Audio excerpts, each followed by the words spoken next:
we only allocated 30 minutes for the VPS stuff because it is relatively easy to follow. So if anyone's here who has not yet set up their VPS but wants to kind of get a walkthrough,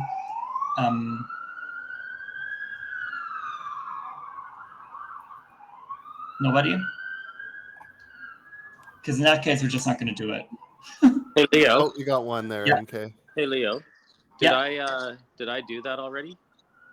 I think you did. You already managed to log in already, right? Like we. Yeah, I logged in and I put on my 50 gigabytes of whatever. Yeah, you attached the volume, everything. Yeah, so that's all done. Perfect. I'm already done.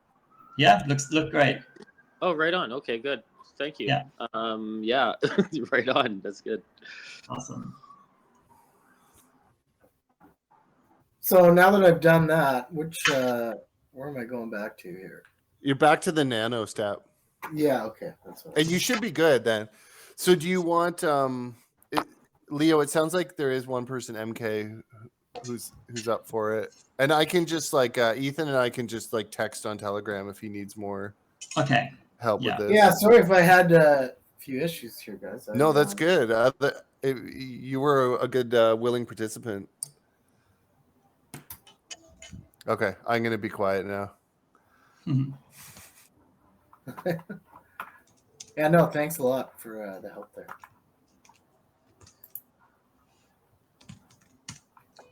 All right, 1 second.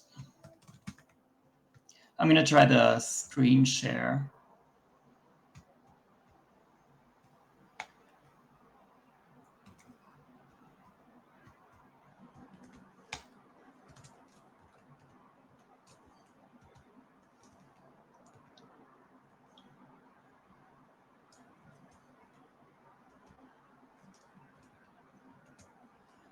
Let's see if that works.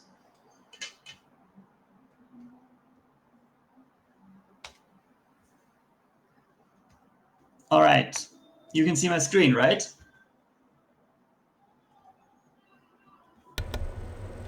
Yes, we can. Well, yeah, so that's kind of an overview of all the stuff I'm currently doing with Lunanode. So I have like my personal website there and a testnet node and the Lyce org and a BTC Pay node. And this has all been going very well for the last few years. I'm now creating a new virtual machine. So I have this account set up. That's kind of what I took for granted here. To sign up with Lunanode, you do need a phone number and a email address. And the phone number is kind of like their way of like, I don't know, anti-spam, anti-fraud. But they, last time I tried it, they did accept voice over IP phone numbers. So if you want to stay anonymous, you can use a service like SMS for SATs. Here in this panel, you can create a new virtual machine. There used to be more regions, but France and Montreal got discontinued. So we're stuck with Toronto. And we have to give it a host name. So in this case, I'm just going to call it a node. If you are later attaching a website, like a URL, a domain name to that node, because, for example, you want to run other services on top of it, then you might as well give it that name. So you might as well call it nodeacademy.org, for example. And under plans, because the way Lightning and Bitcoin works, the memory optimized servers are the best deal. What we're going to be doing with this is not very computational intensive, but it is memory intensive. The only exception is the initial blockchain sync for Bitcoin. But if you look here at the bottom, then this plan does allow us to kind of pay a little bit extra for the initial sync, which is a very handy feature that they have that is almost like kind of made for Bitcoin, where you pay for this instance, and in a certain amount of time, you kind of, while it's very resource intensive, you just get extra CPU credits and things go faster. So I'm probably going to need to make a mental note to also document this in the guide. Under templates, we're just going to choose the latest Ubuntu template. I have already added my SSH keys in here. If you have not, then maybe logically speaking, that would be a great thing to show. So here under account, you have the SSH keys, and you can add multiple SSH keys in there. For example, if you have multiple devices, sometimes it is easier to, sometimes you can, like Eric said, kind of copy the private key, and sometimes it's not easy to do. So you can add your SSH keys here for multiple devices, or even for multiple individuals if you want to grant others access to a node, for example, because it's like a corporate environment or something. Usually better to have strict accountability. Each node should only have one admin who has access. So we select the key that we want to do. In the security groups is also more something if we have different servers in Lunanode for different purposes, then we can define different security groups, for example, who has access, or what kind of ports are open, or what kind of traffic is allowed. So in this case, we're going to ignore the security groups, and we're going to create a virtual machine. This should go very quickly. So as you see here, the node now shows up. It shows as yellow with the name and the region. It does not yet have an external IP, but it will in a few seconds. Maybe if I refresh, it already here has already an external IPv6, which we can use to log in if we wanted to, which we can also later use to kind of attach that to our node to let others connect to our node over IPv6. And now I refreshed again, we have an external IP. And yeah, that already lets us log in. So I'm opening a new terminal here with, in my case, it's Control-Alt-T. On each operating system, it's different. Sometimes you can just like click on a button on your computer and you can like type in terminal, and you will have the ability to open a terminal too. In my case, the command is just going to be Ubuntu at the address. And it should now, yeah, so in this case, the error it shows me is that I already created a server earlier with the same IP address. So it gives me a warning that the SSH key does not match what they have on file. So I kind of need to remove it and connect again. So now I get a new connection. It cannot establish the connection, meaning it doesn't know, it has never connected to this. This is called the trust on first use principle, meaning the first time we connect to our server, we have to kind of just, at least in theory, we have to kind of just assume that the connection is trustworthy. And in all future cases, the program SSH will then verify that it's really connecting to that same server with the same encryption key. And that way, as long as the first connection was made without like tampering, we're going to detect tampering in the future. It also says here already like 202 updates can be applied immediately. These are actually already being applied in the background. So all we really need to do is wait. There's not really any action we need to take here. It has kind of like automatic scripts that just as you first log in, it applies these updates. The next thing we're going to do is attach a volume. And that volume is going to be used to host the Bitcoin core, the Bitcoin blockchain. Because if we look at DFH in here, we can see all the file systems that we have in here, and the most kind of the only relevant file system, you can see the other ones are only like 1 megabyte large, 5 megabyte. The only relevant one here is the 20 gigabyte kind of home SSD, but that home SSD is not going to be big enough to host, see 2 gigabyte already used by the operating system. So this is not going to be big enough to host LND and Bitcoin and whatever else we want to run. So we're going to put all the Bitcoin stuff onto an external volume.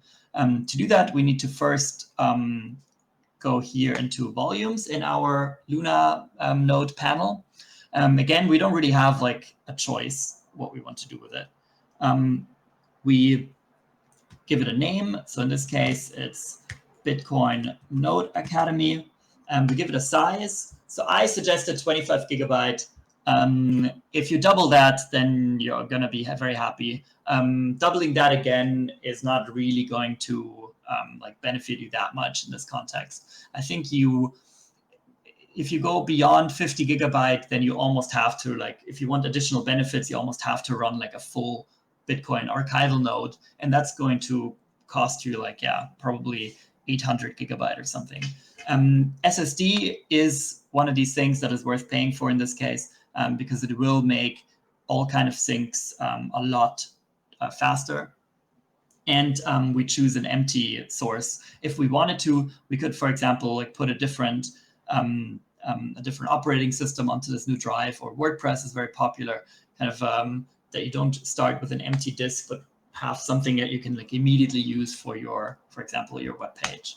So we're going to create that volume, and now we're going to have to shut down our server, which we can do from the command line, or we can do directly here from the admin panel.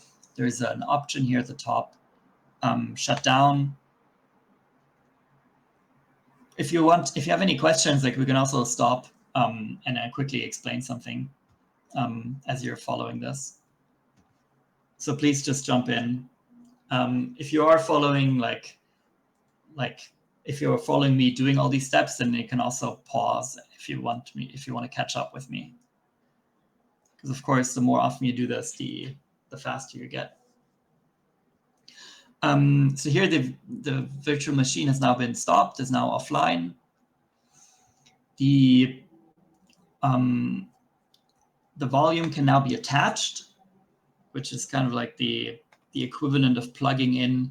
So here, attached is still empty, and we can attach it to the VM. We just have to select the right one, nodeacademy.org, and we're just going to keep the default disk driver, Virtuo. And very quickly, this should be attached here, attached to nodeacademy.org, and that's also our symbol to then boot the device again. So of course, here in the meantime, in my command line, I've been kicked out of the server because the server was shut down, and I don't know if I can directly go back in. No root to host usually means it's not yet available. Kind of nothing's listening on that port, but hopefully a few seconds later. I'm going to also pull up the guide just to make sure I don't skip anything. Because next we're going to it's an empty hard drive, so we're going to have to format it for our purposes. Here I'm back in. It no longer says that there are any updates to apply. It no longer says that there are any that I need to restart it. So I guess all the scripts that were running in the background were completing on time, and now I don't have to worry about it. So lsblk is the command that shows everything that's attached to the system. And this is a different command as dfh, because lsblk would show us everything that's kind of plugged in, while dfh will show us everything that like the system is actively using, in a similar sense as the difference between plugged in and it's called mounted. So I use the lsblk command to kind of find out what the name is of this new system. And in this case, it's relatively easy to identify because it has 25, there's only one drive here that has 25 gigabyte. And there's only, so in this case, there seems to be here, the important one is the 20 gigabyte home SSD. This is kind of a type of virtual memory, or maybe less virtual memory than usual. And this is the disk that we attached. And you can see this disk is not really used here. Like at the bottom, you can't see that disk available. So first we format it and make the MKFS stands for make file system, and we're going to use ext4. So if you're so this is something that exclusively Linux uses, but so and something that's like relatively efficient and also is able to deal with large files. So if you've had to format USB sticks in the past, you've noticed that there's a way to format it so that it can only be used with a Mac, or only be used with Windows, or only be used with Linux, because they all have their own file system. And in this case, it's perfectly fine that we use something that's used with Linux, because this is never going to be attached to anything else. We can also use this autocomplete here. So there's a little trick already for the next session. As we type and then we click on the tab button, it will kind of give us all options. So VD, all options here, A, A1, A14. So in this case, it doesn't really save us much time, but we see here that VDC is an option. And we can make this, run this command. So this is really the output it shows us. It formatted this drive relatively quickly. We could have also overwritten this drive, but we kind of assumed it to be empty. And the next thing is we're going to have to make a mount point, which is it's kind of like a link that we create so that our operating system can later find the external drive. And we can be very creative on this. The most common ones are using something like media / something. In this case, we're going to call it MNT, which stands for mount, which gives us like an easy indicator later that this is a mounted external drive. And we're going to call it Bitcoin because that's really all we're going to use it for. We can, of course, place other things in it too, but I can't really think of anything. It might also, since we pay per gigabyte, sometimes it is a bit easier to, instead of having one big disk that we use for everything, to have multiple disks that you use for a specific point. So if we wanted to later put our BTC Pay directories, for example, onto an external drive because we need more space, then we can just buy a new volume rather than extend the volume. We don't really get a volume discount here. And so in this case, in this example, I'm already mounting it just to test. This mount, you could theoretically stop here and just every time you start the computer, execute this command, but that's a bit annoying. But now we can see this device here is added to mount Bitcoin, and we can kind of navigate to it, mount Bitcoin. We can see what's in it. There's just like the lost and found folder. We could even theoretically now make directories in here or kind of write files. Instead, we're going to, so this directory, this is also interesting to see.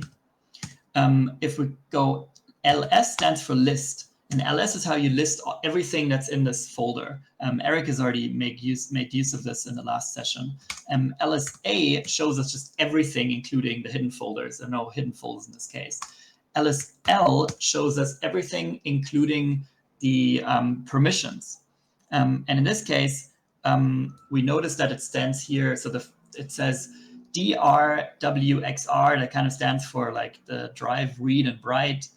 And here has root, that's the username and the user group that owns this directory. And if we want to later use it easily, we need to change this to our user, because we're going to run Bitcoin not as the root user, which is kind of the user that's allowed to do everything, but rather as the Ubuntu user, which is the one that we logged into. So CHOWN stands for change owner. Everything here likes to be like abbreviated. So Ubuntu is the user, and Ubuntu is also the user group. And then we specify again the group. And if we now run LSL again, we can use the arrows to go up and kind of do these commands. We see that the Bitcoin directory is now owned by Ubuntu. And that's going to later allow Bitcoin to kind of place files in there and write it. But to permanently connect this drive, because we don't want to, every time we boot the computer, like restart the server, connect the drive again. We want to permanently connect it. We need to know the UUID of this device. And that's a bit hidden here, but we remember it was called the, was it VDC there?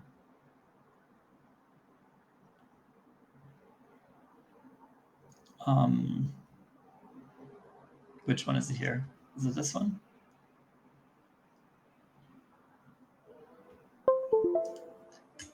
Be confused a moment. Where do we? It's still connected.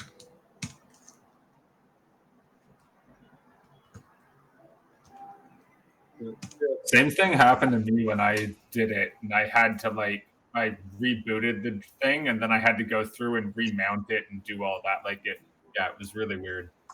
Okay, yeah, maybe I have to unmount it. I don't know. It didn't show up when I did the ID thing, and then I went back a couple steps, redid those because it showed up that it was. I had to redo a couple things before it actually. Okay. Leo, is Yeah. the UUID not on the second line there? UUID, or is that a So different? No, because it was the VDC one. Yeah, you were looking for the VDC one didn't show up for me at first. I went back a couple steps, redid it, and then here it is. Yeah, I don't know. It was weird. So, no idea how that happened. I think I used VDB for mine. Probably gonna have to go back. So you might also run into that problem too. I'm also going to copy paste this line, or even the one below. And I'm going to replace the UUID in this command with this here. And now I need to edit the file that tells the operating system which devices to boot, which is called fstab. I do not know what that stands for. So fstab already has an entry, and it's poorly formatted, but in this entry it already kind of defines the VDB, which is the swap. And I'm going to just add this one here. And then again, Control O, OK, confirm the file, Control X to get out. And here, thanks to Eric, there's an easy way to test this. Because if you break this and you reboot the operating system, then it's just very annoying to recover. And this actually happened to me, and I still didn't properly add it. So now we can test it, reboot now. And hopefully, once we reboot, we're going to. What was the mental note I wanted to make earlier? Something I needed to add.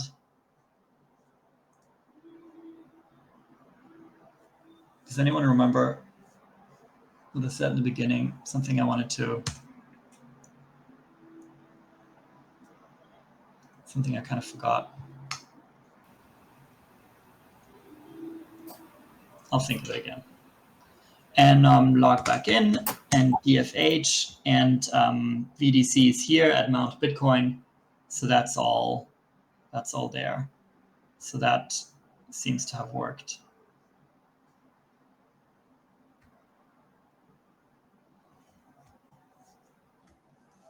I don't think you were able to follow me, right?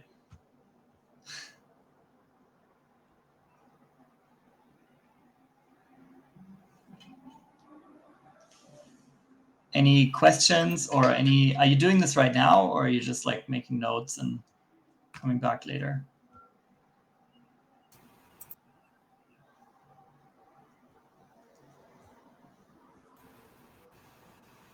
Did it just here to see what issues pop up. Nice to see that you ran into the same thing I did. Yeah. Weird.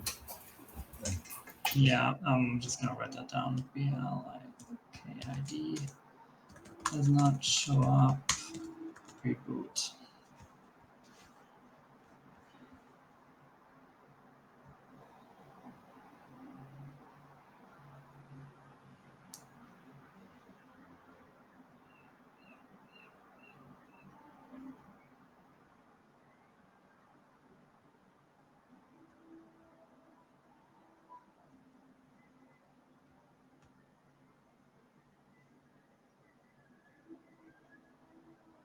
I don't remember what I wanted to do in the beginning. Are you recording? You can always check the recording. Yeah.